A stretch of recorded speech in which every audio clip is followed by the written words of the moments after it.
Olá pessoal, para quem não me conhece, eu sou Cláudio Saldanha e hoje nós vamos falar sobre Previdência Social e INSS. É importante a gente entender o que é a Previdência Social e o que é o INSS. A gente que trabalha com folha de pagamento ou com contabilidade, que lida aí com os benefícios da Previdência e com a arrecadação feita pelo INSS, é importante a gente entender basicamente o que são esses dois órgãos. Eles não são a mesma coisa, tá? Então, vamos seguir aqui para o nosso material do curso EAD, ok? Então, nós temos aqui Previdência Social e INSS. Conceito: a Previdência Social é um seguro social pago pelos trabalhadores brasileiros com o objetivo de assegurar a subsistência do trabalhador em caso de incapacidade ou aposentadoria. Então, é um seguro pago pelos trabalhadores, sejam eles de carteira assinada, o chamado CLT, ou trabalhadores autônomos, segurado especial e assim por diante. Com o objetivo de assegurar a subsistência em caso de incapacidade ou aposentadoria. O INSS, por sua vez, é uma abreviação de Instituto Nacional de Seguro Social, o órgão do Ministério da Economia, criado em 1990, com o propósito de operacionalizar o recolhimento dos direitos dos segurados da Previdência. Então, o INSS faz a arrecadação e a Previdência faz a gestão desses benefícios, verifica quem tem direito, quem não tem, faz os pagamentos e assim por diante, ok? Então, o INSS arrecada, a Previdência administra os benefícios. Alguns anos atrás, a Receita Federal assumiu essa arrecadação da Previdência Social, do INSS. Então, hoje, a Receita Federal faz tanto a parte de tributos com relação ao imposto de renda, PIS, COFINS e outros tributos federais, como também a gestão da arrecadação do INSS, ok? Então, vamos para frente. Os trabalhadores beneficiários da Previdência são chamados segurados e, quando se inscreve na Previdência, o trabalhador recebe um NIT, número de identificação do trabalhador. Esse NIT, ele também é o PIS ou PASEP, para quem já tem essa numeração, tá? Caso a pessoa não tenha nem PIS nem PASEP, quando ele entra no site da Previdência, ele pode criar a sua numeração como autônomo, tá? E essa numeração depois vai ser usada nos trabalhos que ele tiver.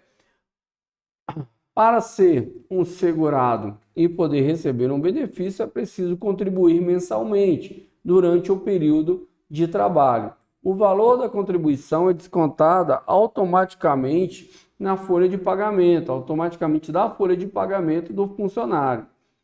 A contribuição mensal é uma garantia do recebimento do auxílio financeiro em situações de impossibilidade de trabalho que são previstas em caso de aposentadoria, ou em caso de aposentadoria. Então, a contribuição mensal é uma garantia de recebimento de auxílio financeiro em situações de impossibilidade de trabalho que são previstas ou em caso de aposentadoria. É importante entender que existe um benefício que é pago independente do tempo de contribuição. O trabalhador, para ele se tornar segurado da Previdência, ele tem que contribuir 12 meses, ok? Então, por exemplo, você acabou de entrar na empresa e com 2 meses de trabalho é o seu primeiro emprego, 2 meses de trabalho você ficou doente. Se você só tem 2 meses de contribuição, você ainda não é segurado. E aí você ficou doente, o seu médico te deu lá 90 dias de atestado. Os primeiros 15 dias a empresa vai pagar, mas os outros 75 dias que você vai dar entrada na Previdência, ela vai reconhecer que você realmente deve ficar afastado, mas você não vai receber benefício de auxílio doença, porque você não é ainda segurado. Mas, Se a mesma situação acontecer num caso de acidente de trabalho ou uma doença ocasionada pelo trabalho, você vai ter direito ao benefício auxílio-doença acidentário, que esse não tem carência. A empresa paga um percentual, que é o GILRAT, sobre a base de cálculo da Previdência, para esses casos de acidente de trabalho e também para as aposentadorias decorrentes de acidente de trabalho. Então, para o auxílio-doença, você precisa ter 12 meses para virar segurado. Para o auxílio-doença acidentário, não precisa. Outra questão importante que é interessante você entender. Trabalhei durante 5 anos, 6 anos, 10 anos, ou o ano que seja, 12 meses, 13 meses, 14, virei segurado. Se você ficar sem trabalhar e ficar sem contribuir por 12 meses, você sai da condição de segurado de novo. E aí você tem que começar a contribuir de novo para virar segurado. Isso eu estou falando para o benefício de auxílio-doença. No caso de aposentadoria, toda a sua contribuição vai contar, tá? Mas para o auxílio-doença você precisa ter essa condição de segurado. Então fique atento, ok? O recebimento das contribuições e o pagamento dos benefícios é feito através do INSS, através do Instituto Nacional de Seguridade Social, o INSS. A Previdência Social concede benefícios por doença, invalidez, morte, licença maternidade e outros. Também responsável pelo pagamento de salário família, auxílio reclusão e pensão por morte do segurado. Significado de NIT. NIT é a sigla que significa Número de Identificação do Trabalhador. É um número atribuído pela Previdência Social a todo cidadão que pretenda se cadastrar no regime geral de Previdência Social para contribuir mensalmente e ter acesso aos benefícios previdenciários. O NIT possui 11 caracteres no seguinte formato. Então, aí você tem 10 caracteres antes, no final você tem um dígito. É equivalente ao PIS/PASEP, mas define a inscrição do segurado como contribuinte individual, facultativo, empregado doméstico, segurado especial ou trabalhador autônomo. Esses aqui são os tipos de contribuinte. O contribuinte individual, que é aquela pessoa que vai fazer a contribuição dele pelo carnê individualmente. O facultativo, que é a pessoa que não tem obrigação, mas vai fazer para ela ter o benefício dela, uma faculdade que ela tem. O empregado doméstico, o segurado especial, que está relacionado à atividade rural, e o trabalhador autônomo, que é aquele trabalhador que presta serviço sem vínculo empregatício, ok? Caso o segurado comece a trabalhar com carteira assinada, é necessário que a empresa contratante faça o cadastro do funcionário no PIS, que é o Programa de Integração Social, ou no PASEP, que é o Programa de Formação do Patrimônio Público. Então, o PIS está relacionado às empresas privadas ou empresas empresas privadas. As empresas públicas e empresas de economia mista geralmente não fazem o cadastro no PASEP. Tem o mesmo formato, 11 caracteres, tá? PIS, Programa de Integração Social, PASEP, Programa de Formação do Patrimônio do Servidor Público. Então, o PIS é da área privada, o PASEP é da área pública. Os dois dão direito ao trabalhador ao abono salarial anual, ok? E é um programa separado, que não vem ao caso aqui, mas que tem um outro tipo de contribuição sobre o faturamento ou sobre a folha, que falaremos em seguida. Benefícios concedidos pelo INSS. O INSS é responsável por receber e analisar pedidos de concessão de benefício. Veja quais os benefícios que podem ser concedidos. Aqui eu listei alguns, tá? Então, aposentadorias por idade, por invalidez especial ou por tempo de contribuição. Auxílio-doença é auxílio-doença normal, sem ter sido originado, sem que a doença tenha sido originado por acidente de trabalho. Auxílio-acidente de trabalho. Esse é o auxílio pago quando a pessoa se afastou por acidente de trabalho. Quem define se foi acidente de trabalho para fins de recebimento do auxílio-doença acidentário ou auxílio-doença normal? É o perito da Previdência, tá? Nós aqui achamos que foi por acidente, mas é o perito da Previdência que realmente verifica no ato da perícia que foi por acidente de trabalho ou não. E aí ele afasta o trabalhador por auxílio-doença acidentário ou por auxílio-doença normal. O auxílio-doença normal é o código de 31 e o auxílio-doença acidentário é o código 91. Lembrando que o auxílio-doença acidentário, quando o empregado recebe esse benefício, quando ele volta, ele tem 12 meses de estabilidade. Para isso, ele precisa se afastar e receber o auxílio-doença acidentário, código 91, ok? Os outros benefícios não têm estabilidade, tá? Então, vamos lá. Temos aqui o auxílio reclusão, que é quando o trabalhador contribuinte vai preso, pensão por morte, pensão especial para portadores da síndrome da talidomida, salário maternidade, é o benefício pago às mulheres durante 120 dias, é o salário de maternidade normal, né? Existe uma possibilidade de prorrogação, mas a empresa tem que aderir ao programa lá da lei da empresa cidadã. O padrão são os 120 dias, ok? Não confunda salário maternidade com estabilidade da mulher gestante, que a estabilidade da mulher vai até 150 dias após o nascimento do filho, ou 5 meses após o nascimento do filho, ok? Então, ali o salário maternidade não tem nada a ver com a estabilidade, tá? A condição para a mulher adquirir estabilidade é a gravidez e vai até 5 meses após o nascimento da criança. O salário maternidade é apenas um benefício que foi pago para ela devido à maternidade, ok? E o salário família, que é pago para os trabalhadores que têm filhos até 14 anos ou inválidos. Aí você tem um teto, limite de base de cálculo da contribuição para pagar esse benefício. Lá no módulo de folha de pagamento, de proventos e benefícios, nós vamos fazer esses cálculos. Nós temos aqui, ó, sistema de financiamento da Previdência.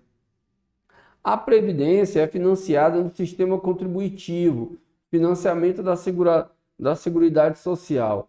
Na relação de custeio da Seguridade Social, aplica-se o princípio de que todos que compõem a sociedade devem colaborar para a cobertura dos riscos provenientes da perda ou redução da capacidade de trabalho ou dos meios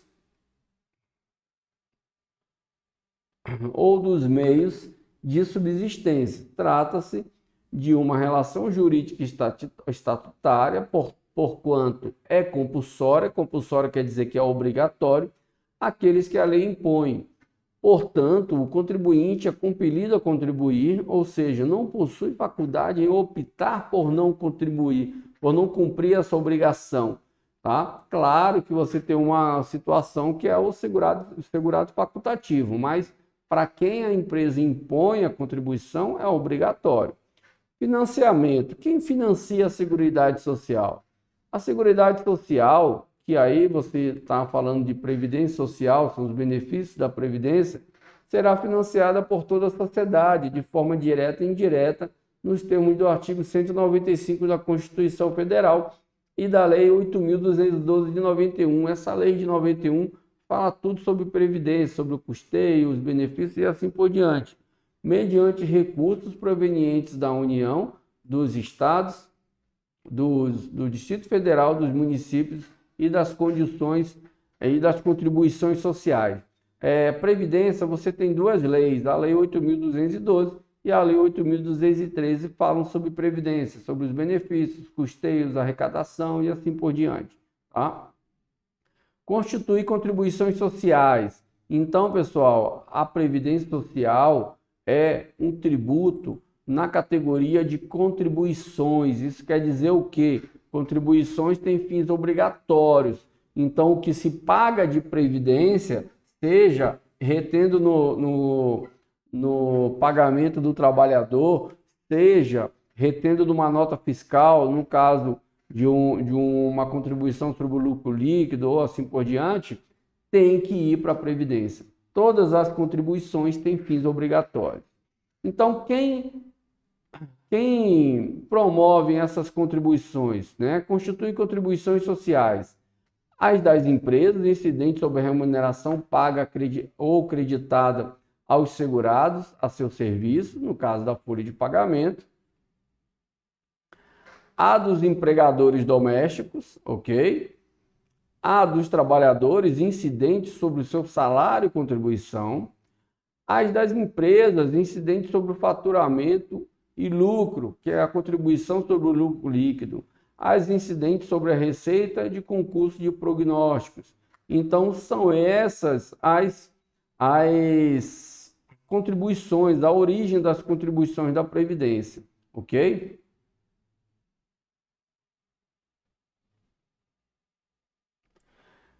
Contribuição do trabalhador. Para calcular a contribuição do trabalhador é necessário se compor a base de cálculo do INSS, ou que algumas pessoas chamam Previdência Social.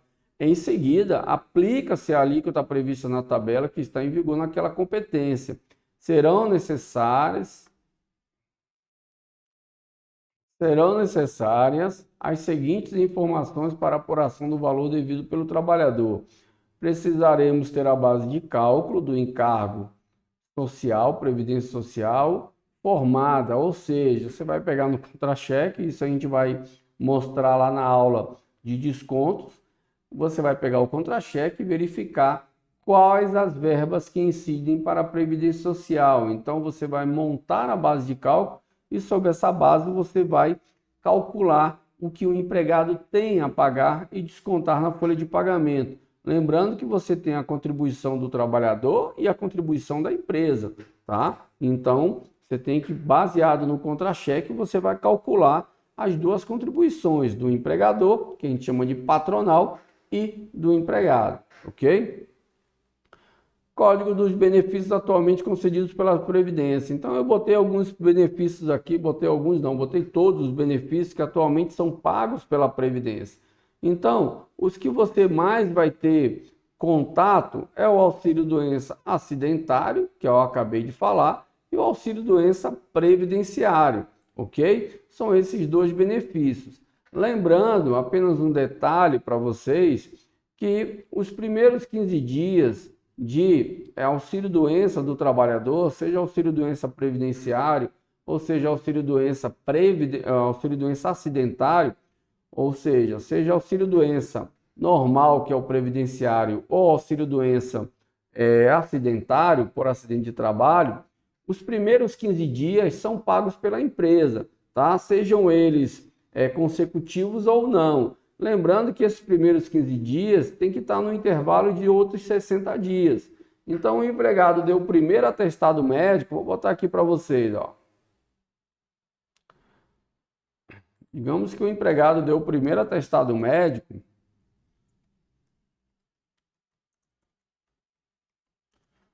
de 5 dias. Então, no dia que ele deu o primeiro atestado, você começa a contar 60 dias.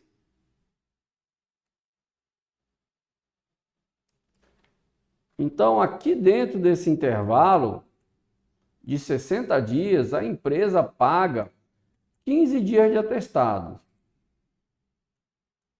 Então, ele deu o primeiro atestado, foi aqui até o 5º dia. E aí você vai contar lá que ele tem mais 10 dias nesse intervalo de atestado para que a empresa pague. Se passar de 15 dias, esse período que ultrapassar, quem paga é a Previdência, tá? E aí tem uma série de situações que podem acontecer. O trabalhador pode ter tido um atestado, digamos aí, de 30 dias, né? Então, 15 dias a Previdência vai pagar. Não necessariamente ele tem que esperar a perícia para voltar ao trabalho.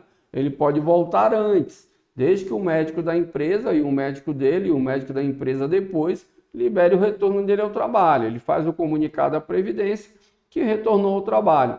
Mesmo assim, ele tem que marcar a perícia para lá na perícia, quando ela ocorrer, ele vai mostrar os documentos dele, os exames e tudo mais, e o requerimento do auxílio-doença assinado pela empresa, aonde a Previdência vai analisar e vai pagar para ele esses 15 dias que ultrapassaram os primeiros 15 que a empresa paga. Esses dias podem ser consecutivos ou não. A regra é que ele tem que ser pela mesma doença. Mesma doença não quer dizer mesmo CID, tá? O CID ele pode variar para a mesma doença. Um médico pode achar que aquela situação é crônica, o outro pode achar que é leve, mas a doença é a mesma. Aí você vai ter aí artrite, você vai ter uma série de questões, uma úlcera, uma hérnia. É a mesma doença, mas pode acontecer de um médico dar um CID e o outro médico dar outro CID. Então, o afastamento é pela mesma doença. Pode ter CIDs diferentes. Se for a mesma doença, entra nessa contagem dos 15 dias no intervalo de 60 dias. Então, deu o primeiro atestado, você já bota lá a marca de quando que é o 60º dia. E dentro daquele intervalo ele tem direito a 15 dias de atestado. Ultrapassou, recebe na Previdência. Outra questão muito importante, empresa não é lugar de empregado doente, tá? Se porventura um empregado se afastou pela Previdência, passou dos 15 dias, está tentando receber o benefício, está tentando se afastar, receber o benefício, e a Previdência fica indeferindo e tudo mais, não cometa o erro de aceitar um empregado de volta doente. Se você tem consciência de que ele está doente, você tem que orientá-lo que ele deve ir atrás para receber o benefício da Previdência. Se a Previdência está indeferindo e ele realmente está doente, ele tem que procurar o juizado especial federal para entrar com uma ação na Justiça Federal. Isso ele não precisa nem de advogado. Lá eles têm todo o trâmite já pronto, ele apresenta os documentos e o próprio Juizado Especial Federal entra com a ação sem precisar de advogado, como se fosse o Juizado Especial da Justiça Civil, comum, sem advogado, tá? É importante isso porque às vezes a gente fica comovido com a situação do trabalhador que está tentando se afastar e não consegue, e por isso ele fica sem recursos financeiros para sobreviver, e a gente acaba cometendo o erro de deixar ele voltar ao trabalho doente. Isso é um problema, porque imagina uma pessoa doente com uma doença que pode atacar de uma hora para outra, e ele desmaia, ele cai, perde a força, pode cair de uma escada, pode derrubar um equipamento em cima de alguém. Então, essa ação, essa autorização de deixar voltar ao trabalho doente pode trazer consequências muito perigosas para a empresa. Então, não deixe. Tá? A orientação é que ele entre na justiça, pode procurar um advogado ou entrar no Juizado Especial Federal, que ele vai conseguir acessar, acionar juridicamente a Previdência para dar entrada no benefício dele, para receber o benefício, ok? Então, nós temos aqui os códigos principais que nós vamos conhecer no departamento pessoal, o auxílio-doença acidentário, que é o código 91. Esse aqui, o empregado, quando recebe esse benefício, ele tem que receber o benefício. Quando ele volta, ele tem direito a 12 meses de estabilidade, tá? Esse outro aqui, que é o código 31, é o auxílio-doença normal, não dá direito à estabilidade, ou seja, voltou ao trabalho, se a empresa quiser, ela pode fazer o processo de desligamento, ok? Então é isso, pessoal, que eu tinha para falar para vocês. Qualquer coisa, coloca aí as perguntas, seja no nosso grupo de WhatsApp, seja aqui na plataforma, ou até mesmo nos comentários aí do YouTube, que a gente vai procurar atender a solicitação de vocês. Muito obrigado, um abraço a todos.